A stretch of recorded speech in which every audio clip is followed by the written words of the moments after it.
This is the Couples Corner. The Couples Corner. This is the Couples Corner.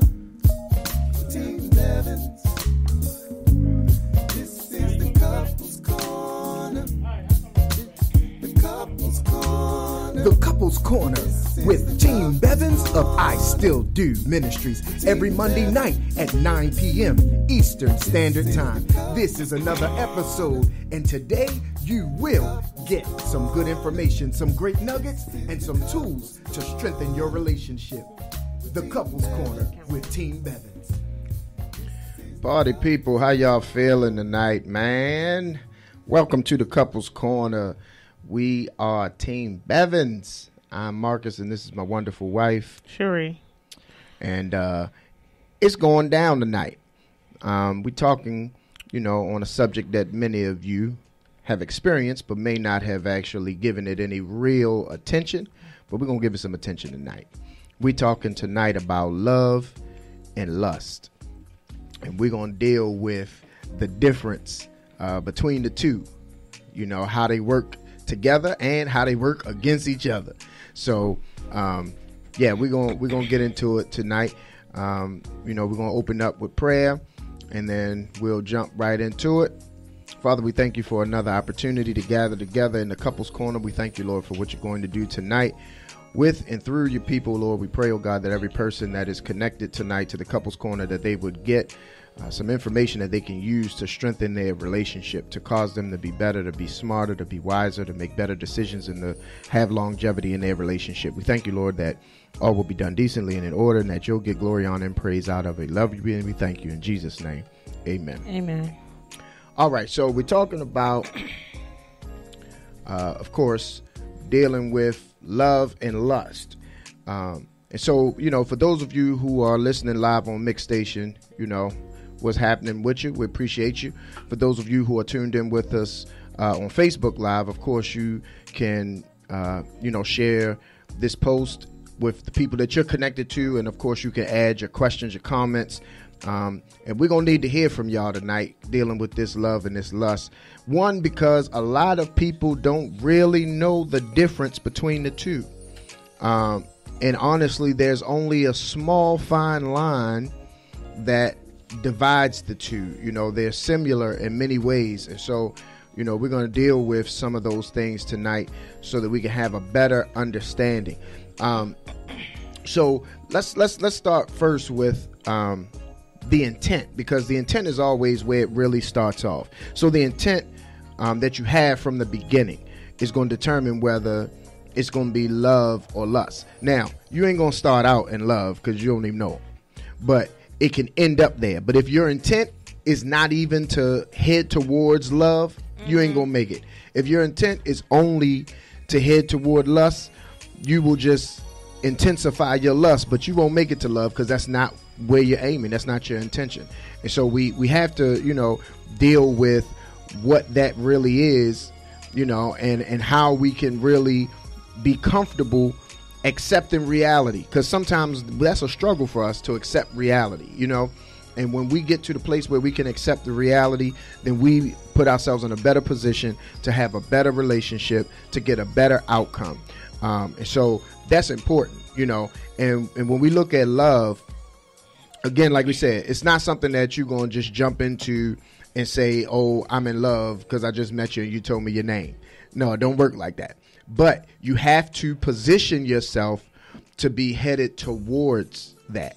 And if you're not headed towards it because your only intention is lust, now, of course, in the beginning, let's be honest, in the beginning, you're usually connected by lust, and it can turn into love if that's what your desire is. So you're not going to just meet somebody, you in the mall, you walk in and you see somebody, you're not saying, oh my goodness, I love them. You don't know. But what it is if your intention is to be in love, then the reason that you are trying to connect is because of the destination that you're trying to reach. But if your destination is never love, all you're going to do is get to lust. And many of us have been in those shoes before, where lust is what we had to work with And the reality was it didn't turn out to be as fruitful as it could have been, just simply because all we had was lust to work with. So, lust, of course, from the offset is selfish. Lust is all about you. Lust is all about you receiving. It's for you to, have some self-gratification. That's what lust is simply about, to make it as plain and simple as possible. Whereas love is about you giving. It's selfless. It's about what you can do for someone else, and what you can do to enhance them, to add value to them. So love is about getting, where lust is about getting. And so that's a major point that we have to, make sure that we stay clear on, because if we don't understand that, then we will make some decisions, and we will think that we're in love, and all we are is in lust. And I'm sure if people will be honest, they could say it was a couple of times that I thought I was in love, but the reality was I really wasn't in love. It's just the lust was so good that I loved the lust. I didn't love the person. And, you can love the lust and not love the person. And so, some people don't think that that's reality, but it is. You can love the lust and not love the person, and you start thinking, you can start thinking that you're in love. You're not in love with the person. You're in love with what the person can give you or do for you. So, we got to be clear on that. Now let's look at lust first. Then then we can get into love, because love has so much more to offer. Now lust, when we look at lust, right, we have to accept the fact that first, let's be clear, because again, we're talking to, couples, we're talking to married people, engaged people. And at the end of the day, I don't want anybody to get it twisted that, because you experience lust or you deal with lust, that it always got to be another person. Lust is not always associated with a person. It can be associated with things. It can be associated with, a mentality. It can be associated with your desire. So something that we can do to kind of help us better understand it is, this is the teacher part. If we can look at some of the synonyms of lust, then that would help us to better understand what we working with and what we dealing with lust. So some of the synonyms of lust is desire, craving, thirst, greed, hunger, sensuality, carnality, urge, weakness, itch, all of those things. What an itch? Yeah. You know how people say, I got that itch. That's that lust. That's that lust. That's that desire. And that itch is for you. Most people ain't got, I got an itch to do something for somebody else. You ain't got an itch to do something for somebody else. You got an itch for somebody to do something for you. It's all about you, and that's what lust is. It's all about you. So when we look at the lust factor, let's look at the fact that, if we remove people, because it's so easy to try to connect people to lust. If we remove people and we deal with the mentality, we deal with the spirit, we deal with, the understanding of where lust is and what lust is really about, then, we can accept that. Truth be told, we all struggle with lust. And people don't like to be honest and say that, but we all struggle with lust. Because you're married, because you love your spouse, don't think that you are not subject to lust. Don't think that you are not, you're exempt from lust because you got married. Don't think that going down the aisle and exchanging vows removes you from lust. Again, we're removing people. We can get into people later, but right now we're removing people. And in removing people, you can lust for things. There could be a car that you want so bad that you trying to figure out how you getting it, and regardless of what it takes to get it, you willing to do that. Some of you might be honest enough to say, you didn't created some documents to get some things that you wanted that bad. You didn't change some things to get something that you wanted that bad. Because lust will make you sell out on what you committed to. So, for example, wow. If me and my wife were buying a house, right? If we were buying a house and we made an agreement that, you know, all right, our focus is going to be getting the house, so everything else is back burner. We ain't really doing nothing but the bare minimum of what we have to do, and we will deal with everything else later. That's our focus. That's what we're going to do. So because that's our focus, right?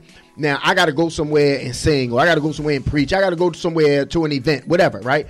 But instead of going in the closet and getting something I already got, I can allow my pride, I can allow my image, I can allow, you know, me to get into my own feelings myself and be like, you know what, I need something fresh. I need this, I need that. And that's all about me.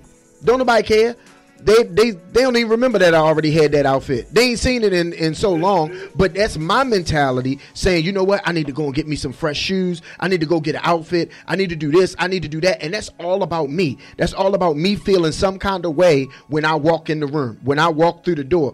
And that's me fulfilling my lust, me fulfilling my desire. And in the process of that, I am getting away from what we agreed to. I'm breaking the commitment that we said that we were going to do in the way that we said we were going to do it, because it's all about me. Remember, lust is about getting. It's not about giving. Love is about giving. Lust is about getting. So this is about me making sure I'm walking in there fresh, so people can be like, oh, look at that. Oh, that's nice. Oh, this, that. You want that celebration, so you can desire that. Another synonym of lust. You can desire that so much that you now are looking at what you're going to get from people that's going to fuel your ego, what you're going to get from people that's going to fuel your situation.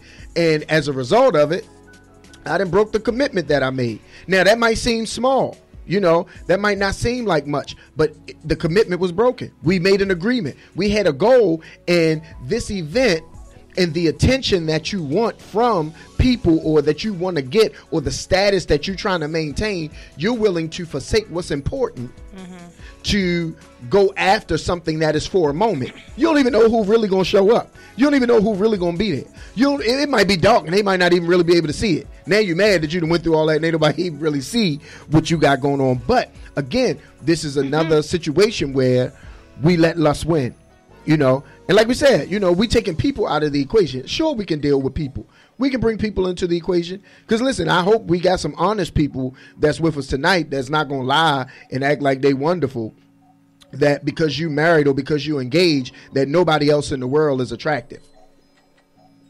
That's just not reality. Now, it don't mean that you want them. It don't mean you trying to sleep with them. It don't mean you trying to build a relationship with them. But you ain't dead. Your eyes still working. Your nostrils still working. You know that he smell good or she smell good. You have your responses to different things that can provoke things in you that will cause lust. It don't necessarily mean that you are going after it, that you're trying to pursue it, but it does let you know you better check that. You better be in control of that. You better have that under control. Keep that under subjection. Make sure that you're not about to revert back and act on that. That's reality. That's lust. Yes. That's lust. And people can try to act like, oh, I'm married. Right. You are. But that don't mean that you still don't have eyes, that you don't have desire, that somebody else might not be pretty or he might not be handsome. You know, your husband might have a 8-pack, a 12-pack, a 13-pack, because, you know, he like to eat. And you see this guy that got this 6-pack fresh out the gym, and then you looking like, man, I ain't seen a stomach like that in a minute. It don't necessarily mean you want him. You trying to go be with him, but that's just a reality. You see it. You like what you saw. We can't act like that because we're married that you don't ever see somebody else that looks nice. You can't act like that because you're in a relationship that you ain't never wanted something that goes against what y'all already agreed, you know, on how you were going to handle things or what you were going to do, you know, to make your relationship work or to get to the goal and achieve what you guys are going after. So we have to be honest with ourselves, because if we're not honest with ourselves, we will fail when it comes to lust. We'll fail because you will get tested with your lust. And that's not, and again, that don't have to be with people, but you will be tested with your lust. You only got a couple dollars this check. This ain't the good check. This the check that's stretched because you got everything that you got to pay. And you looking at, okay, we got to make it till Friday. And then you saying, you know what? but I deserve to get my hair done. I deserve to this, that, and the other. I worked hard, so I should be able to treat myself. I need to be able to go do this or do that, or, we can try to justify lust. We could try to justify lust, but it will change your commitment. It'll change your commitment. So we got to be careful. If we're not careful, we will make some bad choices and some bad decisions, and our lust will affect our love. True. And people don't think that happens, but your lust can affect your love. Something that really did not have that much weight or value, that you don't pay attention to that until on the back end, but it already did the damage. So now you're dealing with the damage. Now you're dealing with the repercussions of the choice that you made in a selfish mentality, because lust won. It was a battle. It was a war between your love and your lust, and you let lust win. And as a result of it, it hurt your love, because you had an agreement, you had a commitment, you had something that was going on that you were going to be able to add into the equation. So, that's where we are.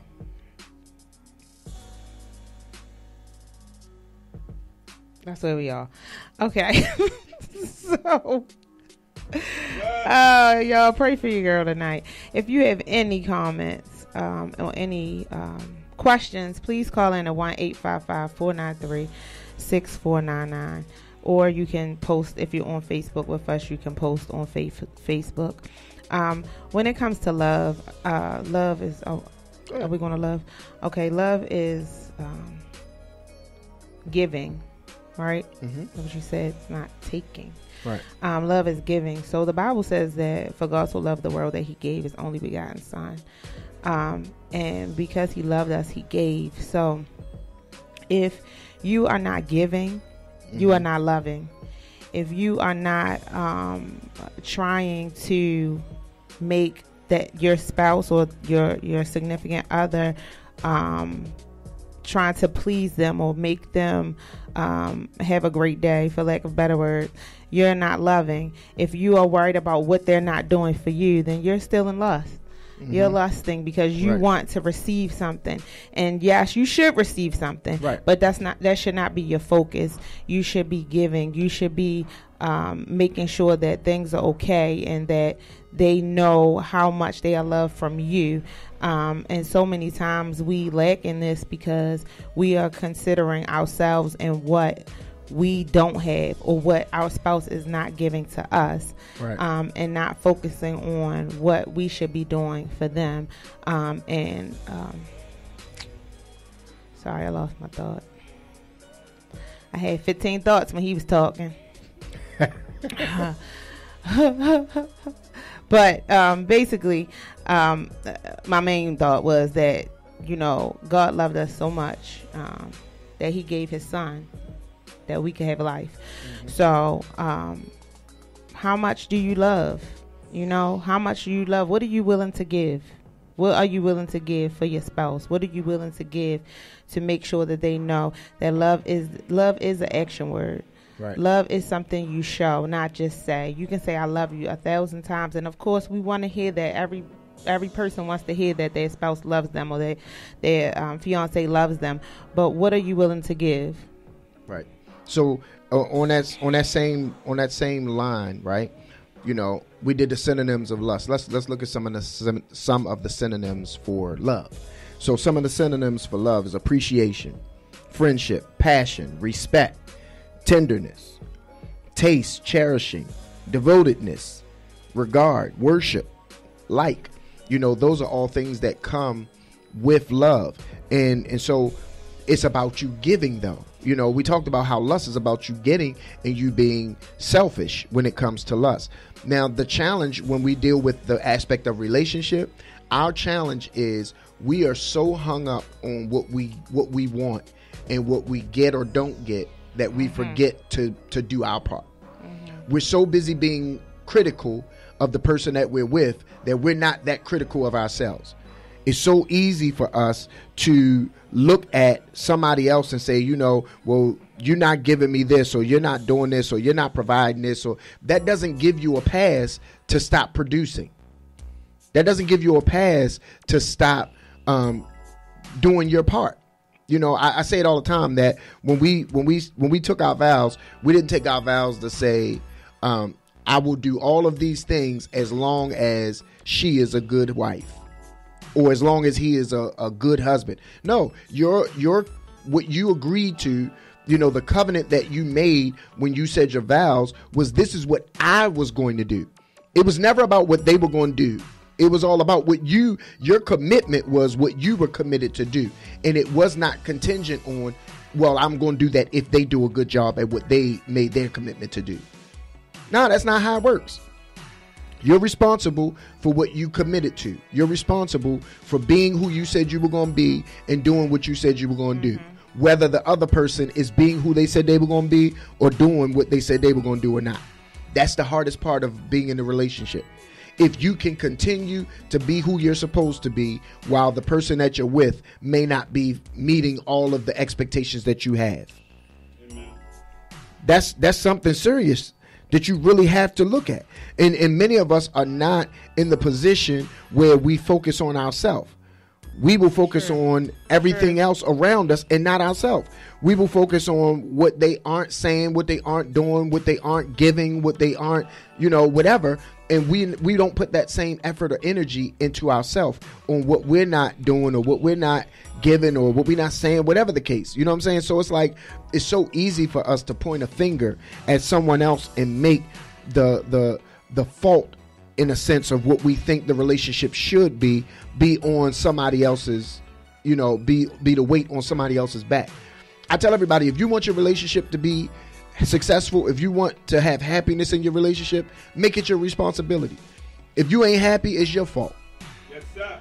If you're not content, it's your fault. If you're not enjoying yourself, it's your fault.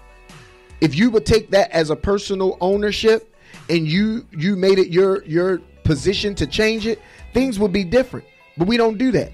We'll just sit on the side and pout and fold our arms, cross our legs and say, I'm not doing nothing until they become this or until they do this or they stop this. Nah, because what if they're doing the same thing?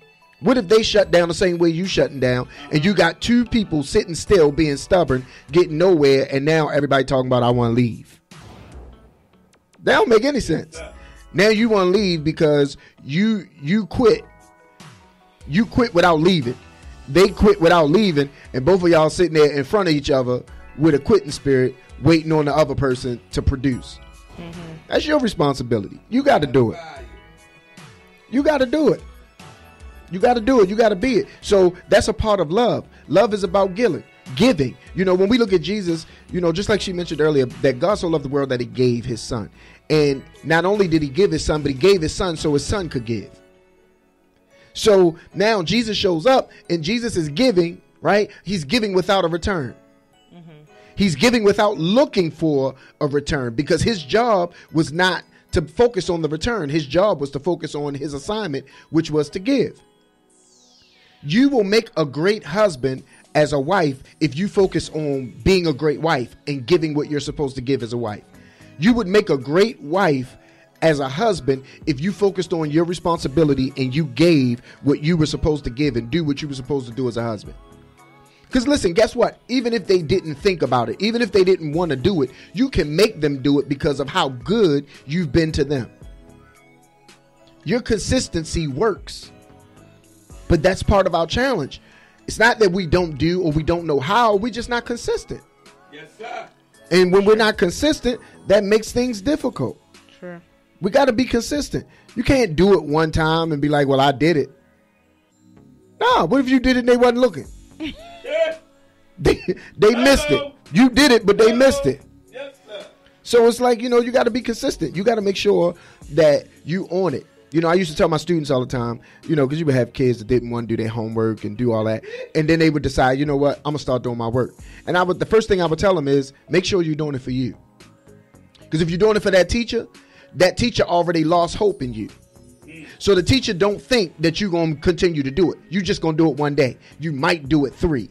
At max, you're going to do it for a week. Now, you did it. You waiting on that teacher to give you a celebration, to give you a response, to give you accolades, and they don't say nothing. So now by the second day, you like, man, I ain't doing this. I did it, and she didn't say nothing. She didn't ever acknowledge that I did it, because you're waiting on You waiting on that celebration. And when you don't get that celebration, now you are, now you've lost what you had. You've lost your drive, your desire to do it. And now you don't want to do it anymore, but you should have been doing it for you. If you were doing it for you, then you would do it whether the response came or not. And then you would prove them wrong instead of proving them right. Because they already were thinking, this ain't going to last. How many times in our relationships have we found out that we were not in the best position we could be in? It was something that we wasn't doing the greatest. We had room for improvement, and we found that place and say, you know what? I'm going to do this. I'm going to do that, or I'm going to stop doing this or whatever. And your intention really was to do it. But because you didn't have any practice in doing it, you didn't know how to do it or have any longevity with it.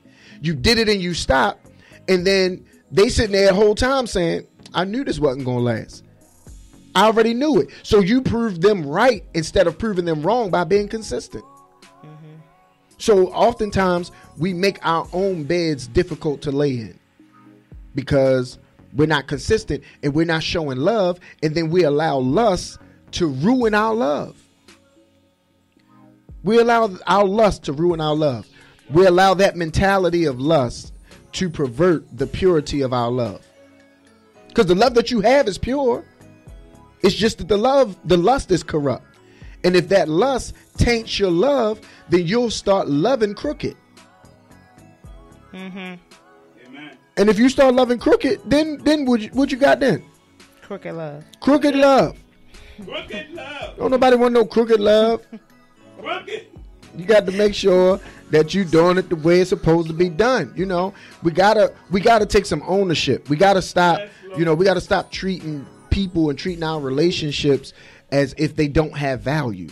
It's like at the end of the day, when you got married because in your mind, this is who I wanted to be with, and this is where I wanted to be, and what I wanted to do for the rest of your life. That was what was going through your mind at the time that you was planning your wedding and your wedding day and your honeymoon and all of that. Now let's look at today. What happened that caused you to no longer think and feel that same way?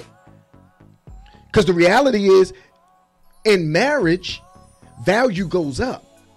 It's not like a car. It should go up. Hello. That's true. It should. Some values went it shouldn't be like it shouldn't be like a car that depreciates when you pull off the lot. You see what I'm saying? It's not like a car. So you're not getting married and having a car that is depreciating when you pull off the lot. So we gotta see it for what it is, and we have to bring value back to our relationships. We got to bring the value back, and if we make it our responsibility to bring the value back, I think that we could make our relationships better. Because it don't mean that your relationship is bad, but we can make it better if we can up the value. So if you are caught in lust, how do you bring your value back? How do you get back to love? If you're caught in lust stuff, most of our viewers are probably married, or listeners are probably married, but we got my favorite. Well, we got some singles, and y'all know we got my favorite people. My favorite people is the engaged. Amen. So if they are in lust, right? If they are in lust right now, how did they? How do they bring it back? How do they get to love? How do they get there? How do they, if they're in a relationship and their lust has tore a relationship down, right. How do they get back to, I look at lust as flesh and love as the spirit. So how do they get back to operate in the spirit? So that's a great question. And the first thing that we have to do is, be honest with ourselves. You can't be honest with somebody else until you're honest with yourself. And the first step is being honest with yourself. You gotta have some hard and tough conversations with yourself and be brutally honest. And you have to be brutally honest to the point that you checking yourself. You know what I'm saying? Because like when you have because at the end of the day, both of them operate from a spiritual place, love and lust. So when you allow the spirit of lust to contaminate you, now your perspective and your view is not from a pure place.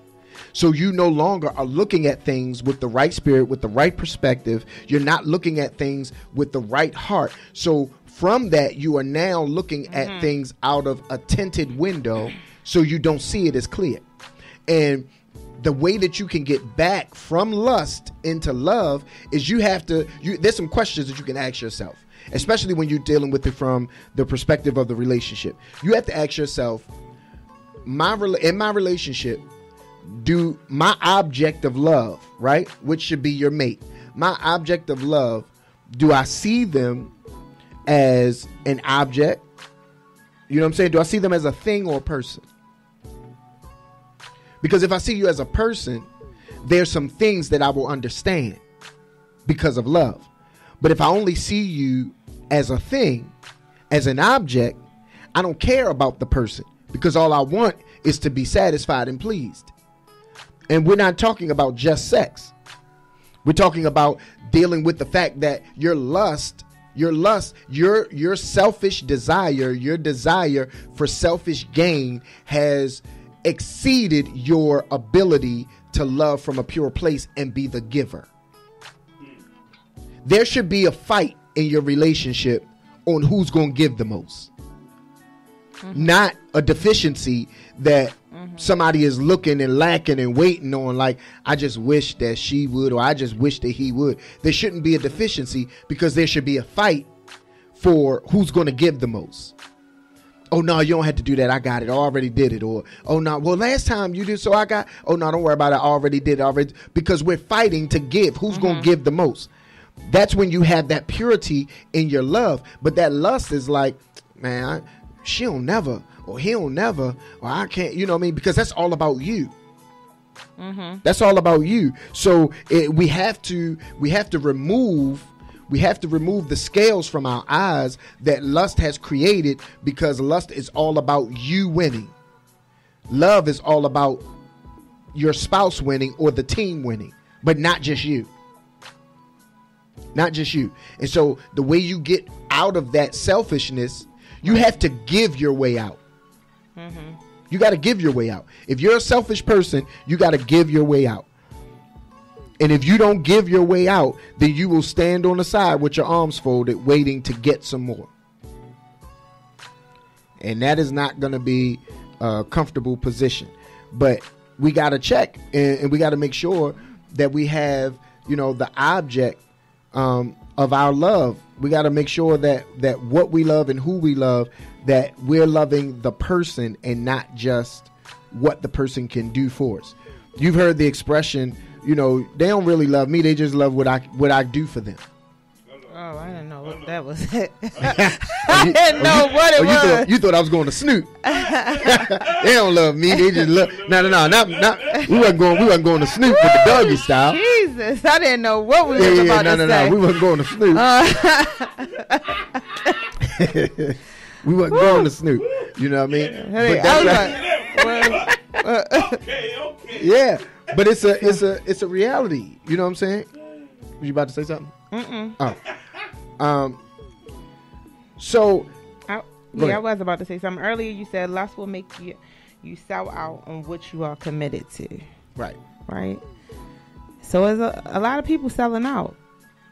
So you're saying that the way to get back to what you're committed to is, now this could be anything. Now this lust could have made you sell out to another individual. Right. Sell out to your bank account, to something that it wasn't supposed to go to. Sell out job, to your job, your and dream. And what you call and leave your kids and your family hanging, or whatever. Sell out to your procrastination and not doing what you're supposed to do in your family. Right. But so you're saying the way to get back is to give. Right.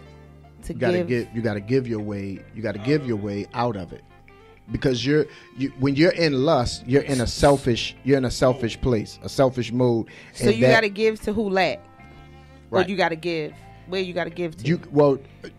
In the relationship sense, you gotta give to where the lack is. Because the reason that there's a lack is because you allowed lust to take what was supposed to be somewhere else. So you got to give to the lack. You got to recommit You got to rededicate to what you allowed lust to steal from you. Okay. So, example or, scenario in a sense. When you're dealing with lust, security isn't important to you. Security isn't important. The score is. The score is, and how great the score feels is. So just like we gave the example about having the event that you got to go to when the commitment was we buying a house, so all of our funds are going into us buying a house, right? That's where our security is, because that's our future. Mm-hmm. That's what we're building. That's a part of our legacy. That's a part of our empire that we're building. That's what we bought into. That's what we agreed to. That's where our focus is. Now, the lust comes in because my pride wants to be stroked when I go to this event. So I want to make sure I'm fresh. So I want to go and buy something. I want to go and make sure I got this, I got that. I'm trying to do all of these things that is taking from the commitment. Now, I'm not concerned about security while I'm in lust, because the purchasing of the house is security for my family, for my future, for the agreement that we made and all of that. But when you're dealing with lust, you're dealing with your insecurities. You're dealing with, there is no striving or no desire for security. So I'm just dealing off of the score. I'm looking, this whole situation is not about the fact that I don't have anything to wear. This is about the fact that I'm looking for a certain type of response. I'm looking for a certain type of accolade. I'm looking for a certain type of stigma to be connected to me and my reputation and my ego and all of that kind of stuff. So my desire in this whole process was never pure, nor was it about giving. It was strictly about me getting all of the praise when I walk in the door. So you saying when you fresh and you got 4 kids, now you fresh, you got a haircut, you got tennis shoes, nice outfit, you got 4 kids and they need haircuts, they need school clothes, they need tennis shoes, that's lust. You in lust. That's lust. Because you've put yourself before. We have something to work on, these people. You've put yourself before what you know what I'm saying? Your responsibilities. When you put yourself before your responsibilities, that's lust. Because it's about you and how you feel. It's not about the team. It's not about the team winning. It's about you winning. And so the reality is the reason that dude wants to make sure that he stay fresh, he got fresh feet, he got fresh cut, he got fresh fit, all is because he had a reputation before he made the commitment, and he's trying to maintain the reputation, which is all about self. When you made a commitment and joined together, created a family and started building something, and instead of working on the empire, we steady trying to keep up with the Joneses. So the stuff that we're doing to try to keep up with the Joneses is straight out of lust. All because I want somebody else to be like, hey, did you see such and such? Yeah, they came to the thing and man, they was this. Or did you see what they was driving? You ain't even thinking. I mean, that's all that you worried about, what people are going to think about you on the outside instead of what you're building on the inside. The commitment that you made. So that lust can tear all of that up. I get it. It can tear all of that up. And so, when we start dealing with the love aspect, love is denying self. And how many of us can truthfully say in our relationships that we deny ourselves for the good of our relationship? The reason that is so difficult to say is because denying yourself for the good of the relationship causes you to feel like you lost. And people don't want to feel like they lost. Sometimes losing is winning. Sometimes you losing is a win, because if it's only one thing that can be done and it's 2 people who have a desire to do something, if you let the other person win and they get to do what they want and you take the low road, you didn't lose. Prime example, my wife and I, we always, for I don't even know how long we've been doing it. It's been a joke, but it's something that's serious. whenever we're eating, right? Whenever we're eating something, we say whoever gets the last one, they only got it because the other person loves you. We got something that we both want. And we get down to the end of it. It's only one left. You can have it because I love you. I love you. Go ahead, baby. Go ahead. You see what I'm saying? And that's an expression of love. That's good. Yeah, because you be hungry sometimes. That's what I'm saying. You really want it. You really want it, but you're sacrificing for love. It. Yeah. You're sacrificing for love. Because listen, lust is maybe all right. Maybe all right. I mean, they ate enough that they ain't hungry. I'm gonna eat this. That's true. So that's an act of love. It's as small as that is. It's an act of love, and we've argued. We've argued over the last one about, no, you can have it. I know you want it. No, I already said you can have it. Yeah, but I know you want it. Yeah, I know it's cool, but you can have it. And then we spending time. And then he eat it, y'all. He don't want to say that. We spend time going back and forth. I'm saying somebody's got to submit. You see what I'm saying? So I ended up eating it because I submitted. You know, she kept telling me, you have it. So I submitted. But it's about the fact that, it's about the fact that you make that decision that, you know what, I want it. Mm-hmm. It's good to me. Mm-hmm. It's good for me in some cases, but I'm going to let you have it because for love, I'm giving. Mm-hmm. Now, of course, we all have been there, especially if you got kids. Most of y'all don't want to be honest and agree to this here. But some of y'all that's truthful enough, you will. You got the kids at the house, or your husband home or your wife is home, and you stop and grab a little something to eat, and you done ate it, and before you even got to the house, you're going to be home in an hour. You're going to eat when you get there, but you just went on and stopped and got you something. Just you, nobody else. You ate it, you threw the stuff away, all that. So when you get home, you don't look like you already had something. Oh, you forgot, and then the kids get in the car and be like, "Ma, you went to." But that's a moment of selfishness. That's a moment of lust where you say, you know what? I know all of the responsibility I got. I know all of the stuff that I could be doing, or all of the people that could benefit from this. But you know what? I deserve this.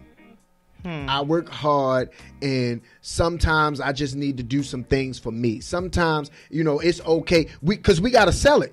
When you're really in love, you have to sell yourself to lust. Because when your mentality is love, it's about the team. It's about giving. It's about everybody winning. So you have to actually sell yourself on lust. Now you can do it. You work hard. It's all right every now and then. You can't be perfect all the time. Especially if you're supposed to be working out, or you trying to change your eating habits and all that other kind of stuff, and you doing good, but you want to have a cheat day. You're gonna try to sell it to yourself. I ain't had a cheat day in almost 2 weeks. Like you gotta have some. You ain't gonna be perfect. You gotta sell it to yourself in order to fuel your lust. So the reality of it is, lust and love can live in the same house. We're talking about you, the individual.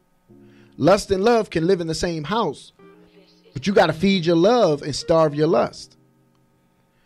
Because if you feed them both, you're going to run into some situations where your love and your lust is going to be at battle over something.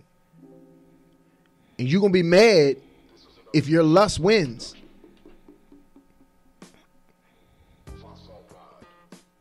So, it's a real deal. It's a real deal. So if y'all have any comments, questions, you can call in at 1-855-493-6499, or you can type on Facebook if you're with us on Facebook. And if you have anything to say about love or lust, or where you've been in lust and you see, and now you are, or where it's damaged you, and right. Now you have turned around and changed and fed your love instead of feeding your lust.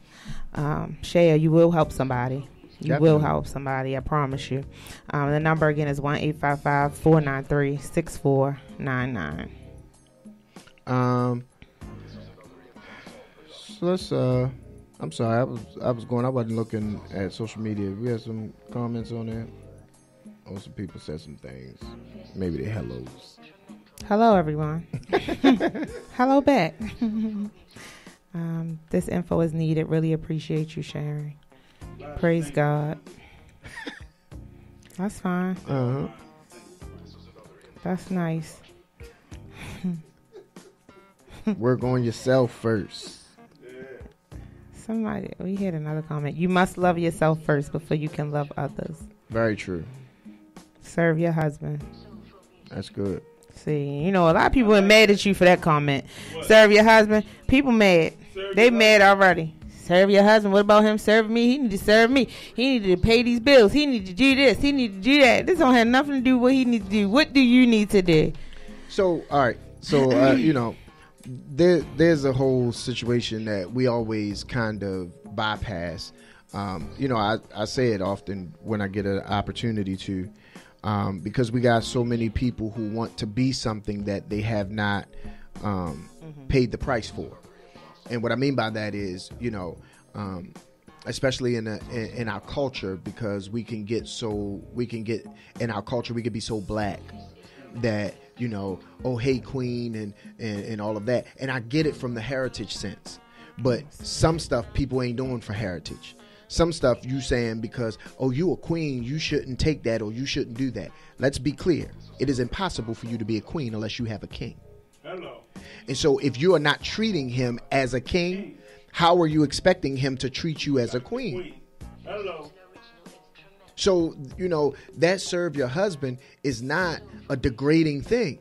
It's a part of the responsibility of the job.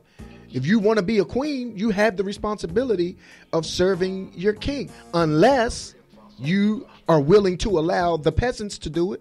Because they will serve. They will serve up.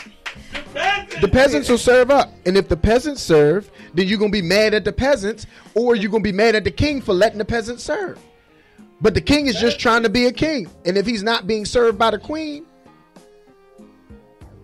Woo! Somebody else serving. Hallelujah. We have a comment. We're going to get off of the peasants because the peasants, they will serve. Yes, they will. Unfortunately, there are people who have gone through loveless or one-sided relationships and justify their actions by what they aren't getting. It is not healthy for the individual and ultimately breaks down the relationship. After the fact, we sit wondering, how in the world did you end up at that point? Sacrifice is key. that is very true. And at the end of the day, this is one of the hardest things to address. It's one of the hardest things to address and to deal with, because some things, okay, let's just be frank and put things on the table. Sometimes we've moved too fast into a commitment that's going to be for a lifetime. We haven't gone through the proper seasons to know everything about the person and to see that they are that they're doing what they're supposed to be doing, or that they've committed or fulfilled the stuff that they're supposed to fulfill. So I haven't seen all of you yet, and now I'm willing to make this commitment for the rest of my life to do this, be this, all that kind of stuff. And as a result, we get into this commitment, and then I find out that you're lacking some things that I thought that you had, that I didn't allow enough time to see that you didn't have. And now I want to quit when I made an agreement that, for better or for worse, in the good and the bad, that I was going to ride this out till the wheels fall off. And you the one out there with the lug wrench trying to take the wheels off. You preaching. So, you know, it's a tough situation, you know what I mean? But to me, there's nothing that can't be overcome with love. To him. To me, there's nothing that can't be overcome with love. Now, it has to be a two-way street. The individual has to be all in the same way that the person that's willing to extend the love is. Because on both sides, there has to be some change. There has to be some change. Somebody has to be willing to change, and somebody has to be willing to accept change. If not, then somebody is going to be standing still Yeah. expecting somebody to change when they're saying, I'm going to change to what?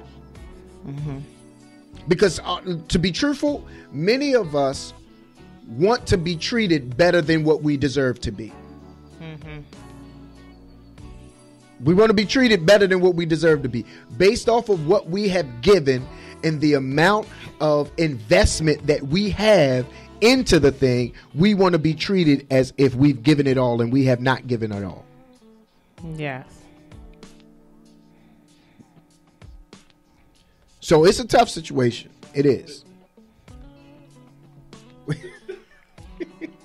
You have a microphone. I do, but I don't use it. Okay. I want the people to hear me. I don't need to hear me. They can see. What do you do? Okay, y'all answer this a little bit, but there's so many people Right. that get into the relationship from the left side of it, Right. and become married, Right. and then when they find out that they really do all the lustful stuff, they get out there, jump out there, because see, in our culture, Right. we have put this up to say, I want to know how it feels before I get married. Right. That's the Right. way we have carried it. Right. True. I want to know before I get married, before I make this commitment, I got to try it out. Right. I want to test drive the car before I buy it. Instead of really trusting God. Right. So we start off lustfully, and we don't even like the person after we then gave it up to him. Right. Yeah. That's on men and women's side. It is. No question. It happens all the time. I don't really listen. There are so many people who are in lust, but they think they're in love. They're only in love with what lust does. Until the person crack down and can't do what Exactly. they Yes. do Because on the sexual side. but it They're goes out. it goes to the fact that you have to know what you need before you start searching for what you want. And that's where our biggest downfall is when it comes to relationship. We get into relationships strictly on what we want, and the person never has what we need. You want somebody to be 6'4" and dark skinned and drive this kind of car. That's what you want. That ain't what you need. Hello. That's just what you want. So now you get this 6'4" dark skinned guy driving this kind of car, but he beating you upside your head. Yes. Because all you were looking for is what you wanted, and you got what you wanted, but you still ain't happy because you never knew what you needed. So when you know what you need, then you get what you need and you teach what you want. That's good right there. You get what you need and you teach what you want. That's only going to work if you're working with someone that is willing to be taught and is willing to step up in the areas of what you need. Or are you willing to teach it? Because a lot of us don't want to teach. Right. And We that's want where ready-made. the problem come in. We want don't ready-made wanna situations. We want a ready-made situation. They already know how to sex me up. Already know how to do all that, and that's what I want. And then you get into it, then you say, I don't like it. Right. You can have the best sex in the world, but they can't pay not one bill. They terrible with management. Sure. They terrible with commitment. They terrible with a whole bunch of stuff. But you just wanted somebody who was going to come home every day. Somebody that wasn't going to be out in the streets. Somebody that wasn't going to be going to the club. Somebody that wasn't going to be, hanging out with their homeboys or playing a game or whatever. These are things that you wanted, and you got that. But there were no details to no detailed attention to what you need. So now he home, but y'all can't talk. Yes. Y'all don't have any type of, communication strengths or strategies and all of that. So, yeah, it happens all the time. All right, let's hear a couple more comments. So we have another comment that says, "What about you knowing what you want, but you seen potential, but they didn't. So you lower your standard to meet them, but you already know what you want. Potential." Go ahead and talk about potential. That's his favorite. Yeah. Go ahead and talk about potential. That's a hard thing for many of us, because many of us are sold on potential, not reality. Potential is what you want. Potential is the possibility. The reality is what's in front of you. The reality is that he can't keep a job, but he's got a bunch of dreams and a bunch of ideas. But the reality is, you see his work ethic don't meet his dream. So you bought the potential that he gonna open this company. You bought the potential he gonna start this nonprofit. You bought the potential that he do all this because his talk is good. But when you look at the reality, His track record shows that he is not a go-getter. His track record shows that he is a procrastinator. His track record shows that he is not going to be consistent. And so those possibilities, that potential, has a great chance of not becoming a reality. And the question that you have to ask yourself is, although I see all of this potential, can I live the rest of my life happy with this current reality? If they never become all of the things, never change. If it never changes, if they never become all that I see that they can become potentially, can I still be happy with their current reality? If you can't be happy with their current reality, ain't no need in getting with it. Yes, hello. This is another comment. Are you finished? Go ahead. You finished? You go. We rob ourselves when we don't take the time to figure out who we are. Too many of us get lost in the hopeful ideas. Yes, indeed. Yeah. Yes, indeed. That's very good. The hopeful ideas. I say potentially they could stay the same or get worse. And are you willing to deal with that? That's good. Potentially they could get worse than this. Right. So whatever potentially you want them to be better, potentially they can get worse. And when they get worse, can you handle worse? Right. Can you handle worse? Because we get married, we all get married or on our way to marriage. That's why y'all engaged people are my favorite people.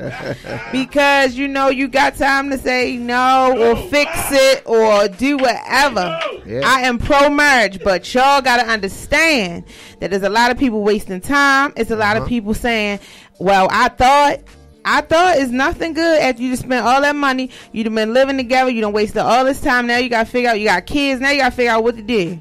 And you hurting people and you hurting yourself. When you were engaged or you were dating, you could have said, no, this not it. This not what I'm looking for. And a lot of times we have a hard time of being alone.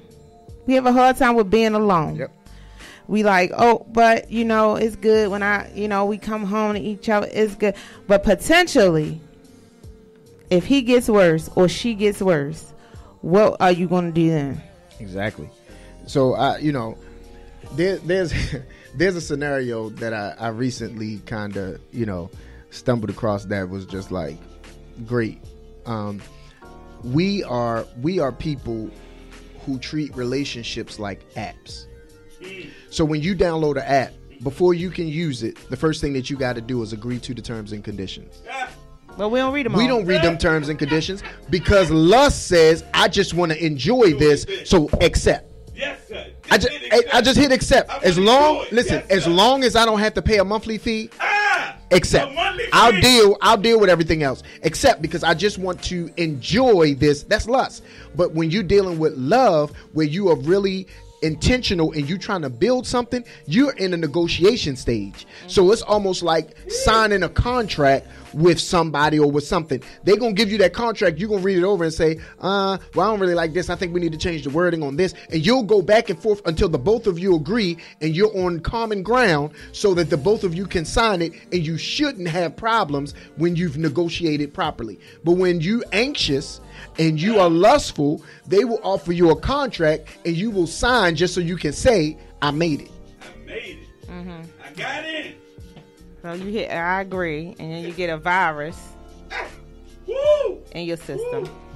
And now, either you can't get rid of it, or it takes you so long to get rid of it that you just like, well, I might as well keep it. I'll forget it. Or I'm just going to throw the whole phone away. Right. I'm just going to throw the whole thing away. Throw the whole relationship away. Everything got to go. Yeah. Because you did not take the time to read the agreement.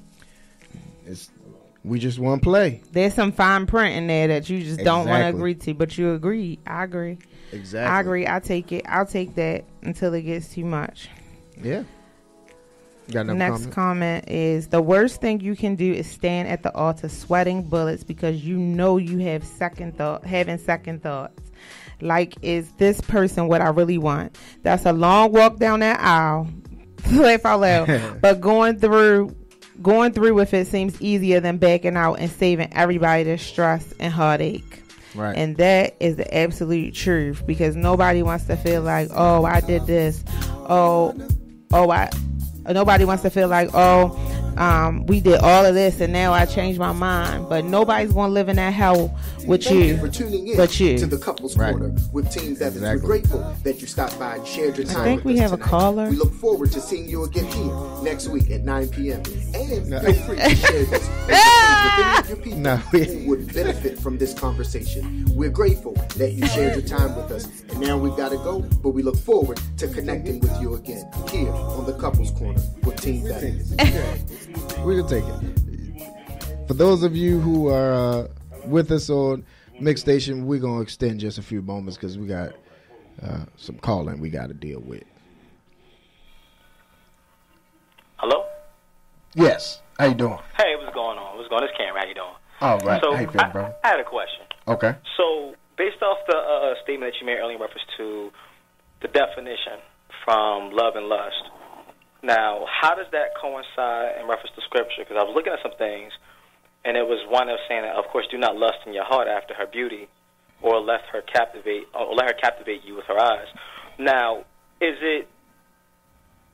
lust deeper than what it proclaimed to be as far as a definition perspective, or is it more, in a sense, considered perverted?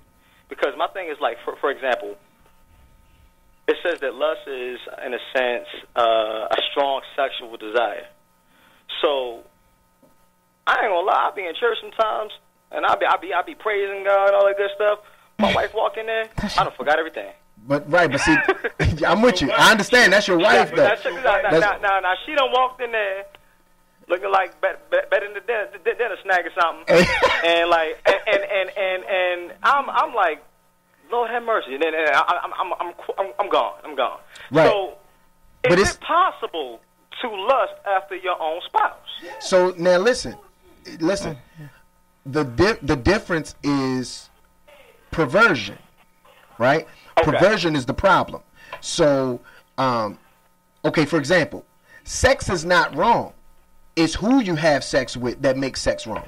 Hello. So sex is a gift that God gave, but when you have sex and who you have it with can pervert it. So it's not so much that lust can't be any good.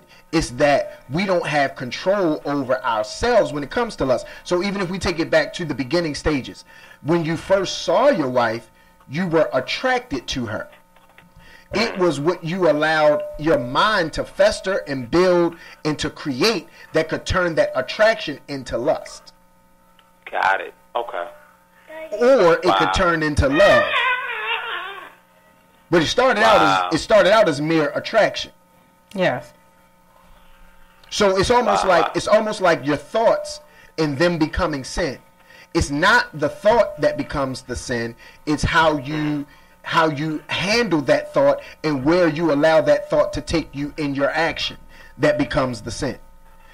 Because the enemy has the freedom to drop a thought in our mind at any point. It's what we do with that thought that changes what we become and how we turn things around. Okay. So that's important. That's important. I appreciate that. Yes, sir. Yes, sir. Thank you for calling. Not a problem. All right, we had another comment that somebody said. Might as well.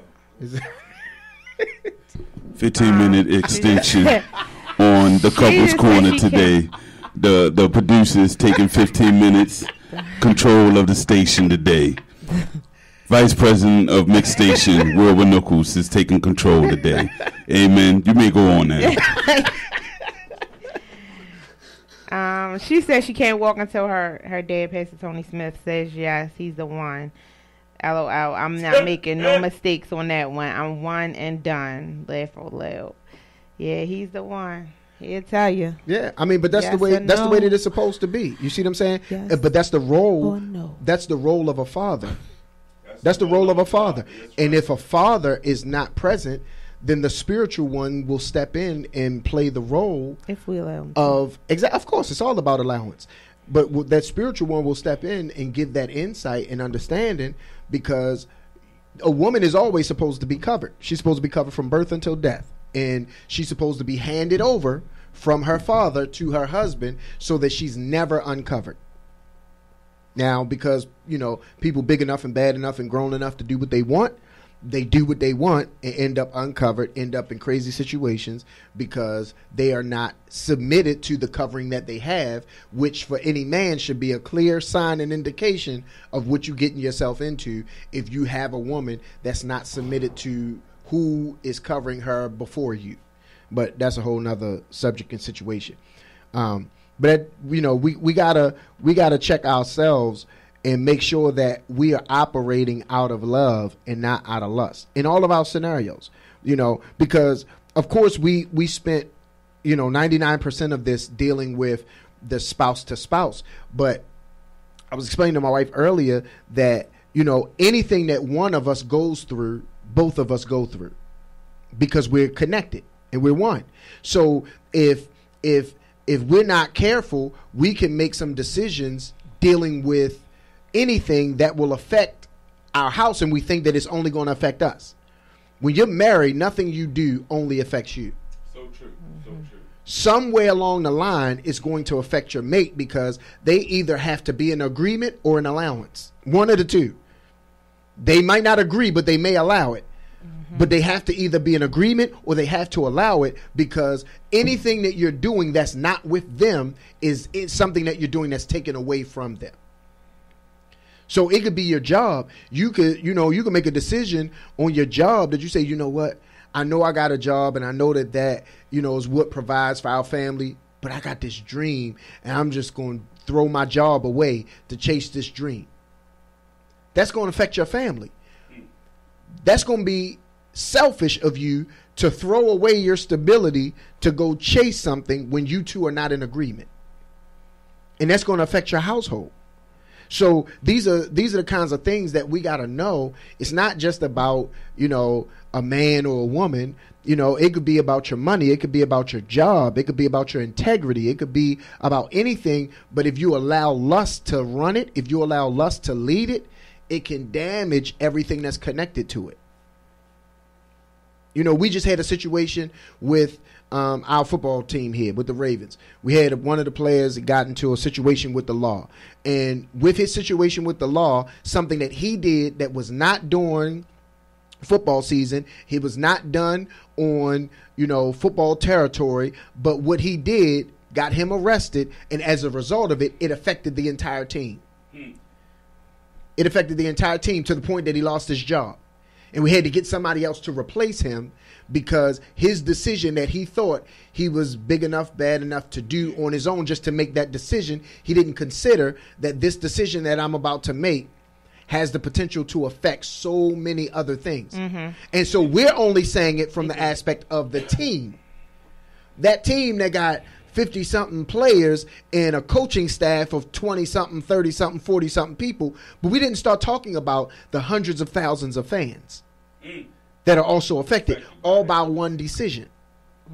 So that's that selfishness, that if we operate in our selfishness, if we allow our lust to take over us and we want to please ourselves that bad that we forget about all of the things that are attached to us, we can really do some harm and some damage. And sometimes you're not thinking about that. If we be honest, we've all been in some situations where we let our lust get the best of us, and we were only thinking from a selfish place and only thinking about what we wanted at that time, not considering the damage that it could do, not considering that me being late to work could get me fired. Not considering that my procrastination and, me wanting to hit snooze 5 times is that 1 minute being late can get me in some traffic that makes me 25 minutes late to work. And I don't have any more occurrences. And now I got to go back home and say I don't have a job anymore because I wanted to snooze 2 more times. Something that simple can have a great effect. Because at that moment, we're only concerned about pleasing ourselves. So we have to, listen, I'm not saying this to say that it's the easiest thing in the world to do, but it's something that it gives us somewhere to strive to. It gives us something to work towards so that we can change our mindset to constantly be considering the team and not just us. So that's what we're going to work on, making sure that our mindset is focused on the team, focused on love, and starving our lust. Good. So that's what we got for y'all tonight. We thank y'all for being in the Couples Corner with us tonight. You know, we went over a little bit, but you know, we pray that you all Mixstation were Radio. able to, you know, benefit from the conversation tonight. Right. Yes. I'm gonna cut it. He said, we appreciate Mixstation for allowing us to go over, and we thank everybody who was a part of the conversation tonight. All of you who called and commented. You know, you added value to the conversation, and at the end of the day, you gave us all something to think about, consider, and to make ourselves better. God bless you all. Thank you for listening to Mixstation Radio Live. Amen. Y'all have a great night. We'll see y'all next time in the Couples Corner.